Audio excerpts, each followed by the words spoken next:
Today is Family Day in South Africa, and the government says it renamed the day from Easter Monday in order to emphasize the importance of family.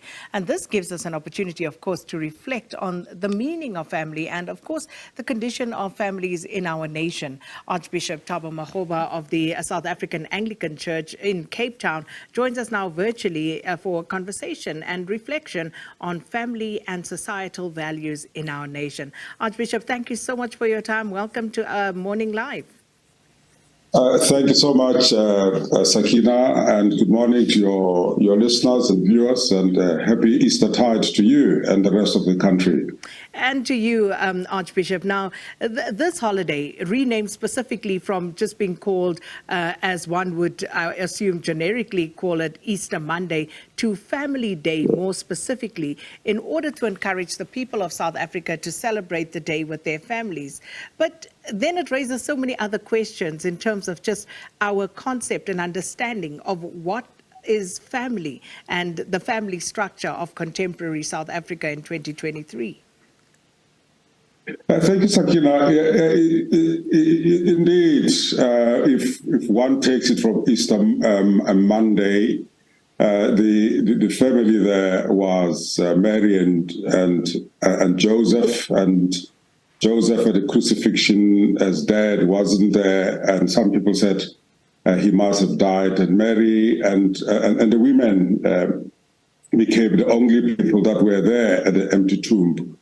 And it speaks to the different family structures in South Africa, some extended families, some reconstituted families, some nuclear family, some whose parents are in Angola, Lesotho, Namibia because of migrant labor system and because of the conflicts and the wars that are happening in their own countries. But I think within your question, you're mentioning a critical point. What are some of the values then that will tie in those various family structures in South Africa? And what is South Africa as a family, and what are some of the values that could tie us together as a South African family? And maybe today we ought to look at family in its broader context. Christians will say it is Easter Monday. We reflect on the hope that the Christ child who became an adult challenged the religious and political figures and was killed, and he has resurrected, and he gives us hope. And so what is the hope for the South African family within different societies, within different religious contexts? So if we look at South African society, Archbishop Makgoba, a society like ours, do we even share a common set of values, even if it's just, at a broad surface level, do you think? Sakina, I think our constitution enjoins us to ensure that we remain a family, that we don't repeat the pains and exclusions and the inequities of the past. We care for the poorest of the poor.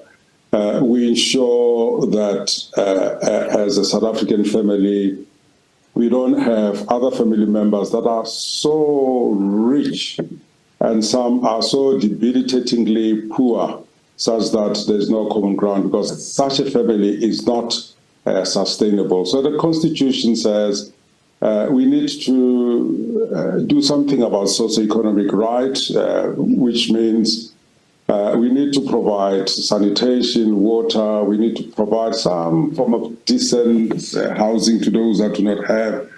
We need functional municipalities that can ensure efficiency in provision of water. I'm talking about just basic things.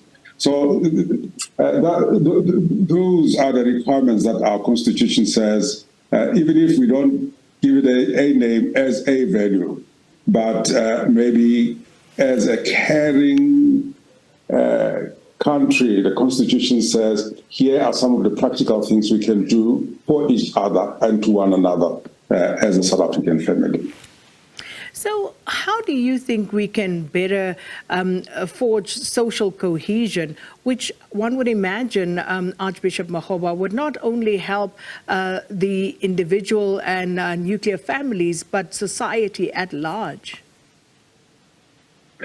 I think, in my Easter message on Sunday, on Saturday evening at the cathedral, I said, when we were relatively young in the 70s and 80s, and those that came before us in terms of Defiance campaign, and I evoked the spirit of the youth in Tunisia, and the fees must fall motto by the youth who said, come on, you adults have sold us promises and values, but we don't see the dividends of this South African democracy.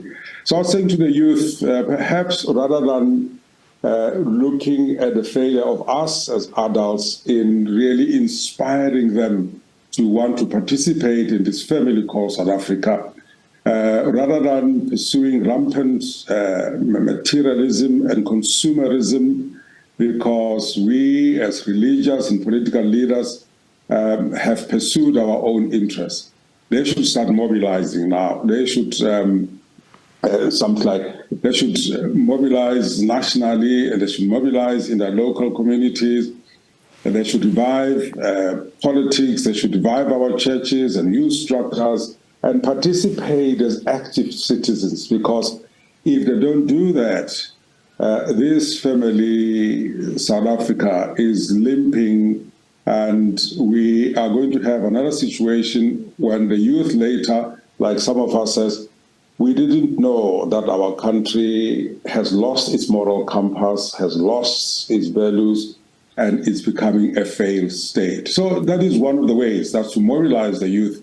Get as many as 3 million youth, for example, to register the IAC, to rejuvenate politics, and to hold us accountable, because it is our future that we are ruining through our rampant materialism and greed. Archbishop Makgoba, there seems to be so much, that we are losing a grip on as South Africa. In 2018, for example, Stats SA reported that 62% of the unabridged version of the birth certificate, which should have the name of both parents listed on it as a requirement in law, had no details or information on fathers recorded. Now, again, what does this say about us as a nation, and how do we begin to turn that tide and heal from that? Sakina, it's a very sad one, and it's a difficult one. But, I've just come back from the rural parts of the Eastern Cape and Lesotho. We were with teams to go and unveil certain projects for those widows whose husbands were killed in Marikana. And if one look at that structure, you see that here is this family in Ndandule somewhere, or in Nganga in the Eastern Cape. It is an extended family, but within the extended family, there are a couple of nuclear huts. But the father is 90% of the time in Rustenburg. And in Rustenburg, there is the sheikh there, and there is somebody else that they are married in customary union, and there are children there. And the children in Ndandule have got the father's surname registered. The children in Rustenburg, they don't have the father's surname, but they've got lady's surname. So it's a very complex web of how we've got ourselves into where we are as South Africans. But the most important thing then for me as a pastor is, how do we minister to those children whose don't have both fathers and mothers? And how do we minister to the single mothers? And how do we make the constitutional values of our country and our biblical values to ensure that they live with hope and dignity? And I think that is the heart of the matter, rather than try to untangle a system that has taken many years of single-sex hostels, of migrant labor system, of people being displaced from the rest of Africa, finding themselves here. As an example, further example, Sakina, in Lesotho, I saw a Lesotho lady walking with a Chinese gentleman, and they had a child from a consummation of both. And then I jokingly said, "Now, what is your name?" And she said, "No, I'm a Lesotho." But that was not a question I was asking, but I'm just saying that the system has become so complex such that we have to ensure the biblical understanding of one man, one woman. But now we've got adopted children from same-sex couples. And so family has become very, very complex. And maybe the sociologists can now unpack what is the basic structure of family in South Africa. But the most important thing that I'm trying to underscore, Sakina, is we need to care for those families. We need to ensure that their dignity is respected. They must have houses, and they must have sanitation provided. We must create jobs, and jobs can only come through investment, and investment can happen if we deal with corruption. Let me pause there. Well, that's unfortunately also all we have time for, but thanks for the food for thought there, Archbishop Thabo Makgoba of the South African Anglican Church in Cape Town, discussing with us, South Africans and our shared values, family values, and societal values at large, and what binds us in this particular society. So something to think about, and also looking at the statistics, they don't make for great reading. So it's something that we need to work on as a nation, because it starts with each and every one of us. There are certain things where government has to follow and cannot lead, and perhaps this is one of them.